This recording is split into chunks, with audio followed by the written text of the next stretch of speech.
It's time once again to slip into your camo, grab your bow, and join us out in the field for another episode of the Up North Journal, presented by PSE Archery. The Up North Journal crew is knocked and ready to rock for another exciting adventure. So let's step outside and hit the trail. This episode is brought to you by PSE Archery, Black Eagle Arrows, Cabela's, Antler Action, Spot Shooter Archery, Tom's Custom Turkey Calls, Family Traditions Tree Stands, and Badass Slingshots.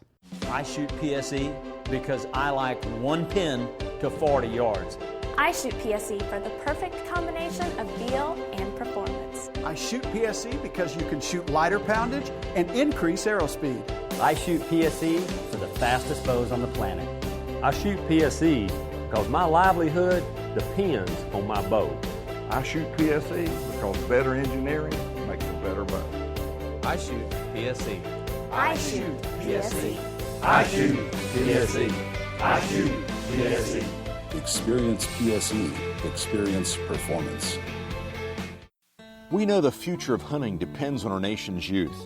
But did you know that in many states, it's illegal for you to take your son or daughter hunting until the age of 12 or even older? As a result, we have fewer young hunters, and the Families Afield program is designed to eliminate those barriers. Hunting is safe, and the safest hunters afield are young people with adult mentors. Visit our website at familiesafield.org to find out how you can bring more families afield.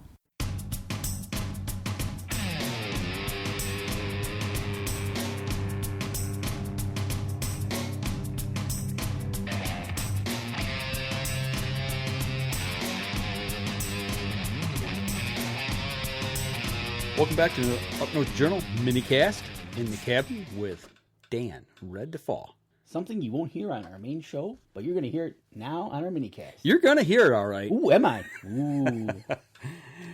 I got something I read today concerning trail cameras. You know, we've been doing a lot of stuff with trail cams lately. Okay. And I found it, I don't know if eye-opening or disturbing or shocking or what. Okay, fill me in. I think I saw you posted an article. Uh-huh. Everybody must read this. Did you? I did not. Okay, you didn't read it yet. So I will give you my first impressions as you tell me. Almost every trail camera out there that you currently can buy off the shelf, all the brand names across the board, you go anywhere from like a 8 megapixel camera to a 10 megapixel to a 12 to a 14 now. Yeah, they're getting up there. They're starting to get like cameras, right? Right. Okay. The resolution on them is no better than 3 megapixels. No way. The actual camera sensor is no better than 3 megapixels. Ooh, that is very. Is this proven? There was a study done through trailcampro.com. Oh, okay. And actually, this article was posted on Outdoor Life 2 days ago. Okay. And it said that the author of this article here, which was Alex Robinson, he says, earlier this summer I worked with TrailCam Pro on an extensive camera test, and it's coming up in the September issue, which hits the newsstands here within a week. I learned a ton from the TCP team, but my biggest takeaway is probably that the advertised megapixel rating on trail cameras are totally, he used the initials, BS. Correct. You know what those initials stand for? That's right. So whether I buy a 5 megapixel camera up to, I think, a 14 that I've seen, the resolution I get is no better than a 3. And it says nearly every camera, not all, but nearly every camera on the market is capable of shooting photos at only 3 megapixels, according to TCP, trailcampro.com. Many camera companies use software to interpolate the images their cameras capture. Interpolation jacks up the megapixel rating for promotional purposes only. Basically, you're digitizing the video. We've talked about this with my video camera that I use. And, and I've seen there's a switch on the cameras that I use extensively. And you can select from like 3 to 5 to 12. And I never really, I just figured we're switching the resolution of the camera. From 3 to 5 to 12. Yeah, kind of like what you do on your computer screen when you... Right, exactly. You reset the size, your pixels, X by X. But you're digitizing the video, or the photo, basically. They're interpolating the actual resolution and blowing it up and making it bigger than what it is. So if I'm paying $50 for a 5 megapixel camera and $150 for a 14 megapixel camera, you're basically telling me that the $50 camera is well worth it because I'm only going to get 3 out of that anyways. Well, it says essentially interpolation software splits the existing pixels instead of actually creating more individual pixels. Really? Yeah, you're splitting them and, creating you're more. Taking 500, they split them, Yep. make them into 1,000. They haven't added any. Right. They're just splitting them. Even though your camera's box says you're shooting at 12 megapixels, you're not actually getting any better image. If you want to read more about how this works, check out how. Actually, there's a link here. It says TCP has to say on the subject. I haven't read that story yet, but I'm going to. Maybe we ought to put. Actually, we post this on our Facebook page. You can be a link to the article. Go there, and you can find this other link inside. Well, I'd have to say that's not truth in advertising. And trail cam reps from 2 different major companies backed up this claim, said it's true. And he said there's a couple of reasons that camera companies aren't legitimately increasing the megapixels in their cameras. And the biggest one is the issue of cost. There's a huge demand for camera sensors thanks to the cell phone market. Trail camera companies end up with the old ones leftover sensors that have a lower native resolution, according to Rich Howell, the owner of TCP. It would be incredibly expensive to develop a unique sensor for trail cameras. Wow. And the required research and development would price the company's camera right out of the market. So basically, trail cameras are getting the lot's end and old ones. It makes sense. You think about it. I mean, the cell phone camera market has exploded in the last 5-10 years. Control. So right. We're getting, like this phone that I got here, it's got a bigger, faster camera on it than the one that I had before. Exactly. And you've taken video and you've taken photos, and same thing with my phone. It's pretty near awesome. Yeah, it blows. So it's kind of making sense, right? So, and then the big factor was the cost, right? Yeah, well, that's just it. So they're getting older technology, basically is what it is. But when you have then not kind of truth in labeling? Not necessarily. It's just it's like anything else, smoke and mirrors. We talked about this at Cabela's a couple weekends ago with people up there looking at trail cams. The average, it says image. I forget the term they use. Their coverage is like out to 70 feet. Oh yeah. The flash cone, range, the distance that it picks up. The flash range. Yeah. Yes. They give you that range, and you think, okay, well, that's how far animals are triggering, but it's not. That's not the case. It's usually like half that. It's usually the full spectrum is about half, and then it gets down to a single focus point at that distance. Right. Yeah. Your actual trigger distance is usually a lot closer. Correct. And matter of fact, on the trail camera that I had, that's exactly what it was. So that's interesting that they've come out with this. I wonder what the repercussions will be. Well, there's a little more to this actually that I found interesting. It says on top of that, high megapixel sensors do really poorly with nighttime images. Quick side note here: Reconyx has solved this problem by using 2 different sensors in its ultrafire camera. One sensor is for daytime, the other is for night. And the night sensor is set at 0.3 megapixels, but it actually works better at capturing the image. Right, because, okay.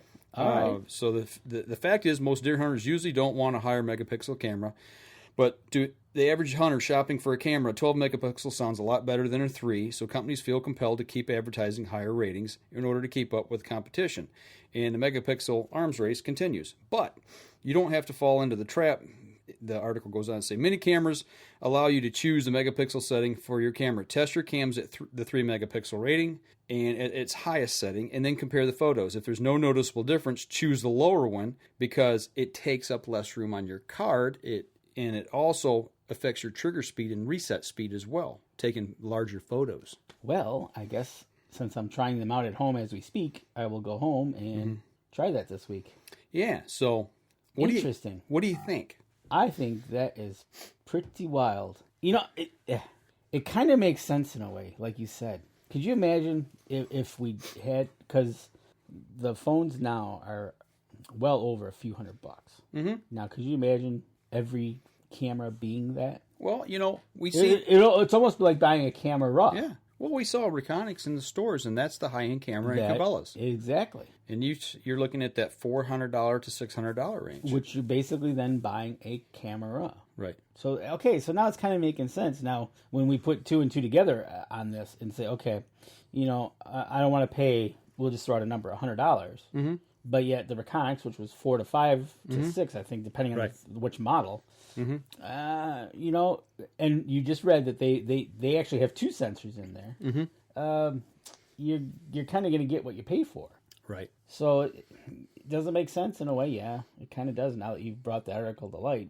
And so if the main difference between one camera brand A and camera brand B is $50, let's say, just for a round number, and the main difference between camera A and camera brand B is the fact that one's maybe 8 megapixels and the other one's 12, and the 12 is $50 more. I think you saved the $50.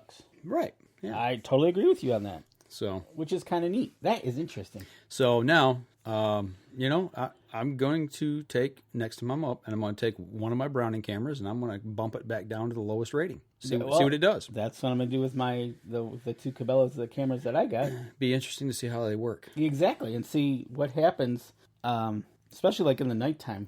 That's interesting. Okay, now, let's take us one step further. Is that false advertising? Well... or not? Yes and no. I don't think it's false advertising. I think it's misleading the consumer. Misleading. That's probably a better word. Yeah. You're getting 12 megapixel, yes, but you're not really getting, because they're not telling you the whole story. Not telling you the whole story. Right. Like you said, smoke and mirrors, right? Yeah. Yeah. Look over here at 12 megapixels, but we're really giving you 3.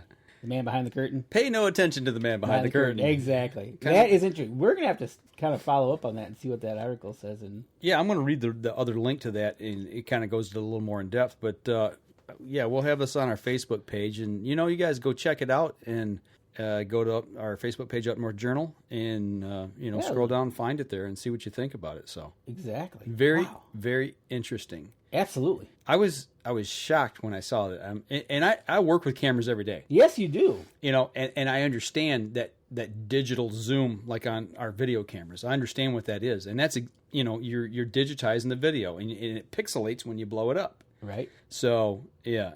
Yeah, the camera quality on my cameras I thought was pretty doggone good. But now I'm going to bump them back down and just see, okay, what does it really look like? Exactly. What's the difference? I'm almost, what I might do?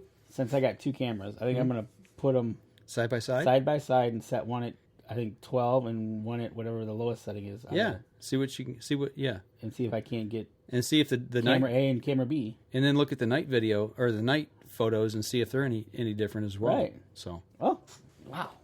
See, I learn something new every day. That's right. So, folks, on this minicast, there's news you can use. That's right. That'll do it for this minicast. This episode was brought to you by PSE Archery, Black Eagle Arrows, Cabela's, Antler Action, Spot Shooter Archery, Tom's Custom Turkey Calls, Family Traditions Tree Stands, and Badass Slingshots. Thanks for listening, and join us again here next week. Until then, remember, as we always like to say, if you're out on the water or in the woods, shoot straight and be safe until next week on the Up North Journal.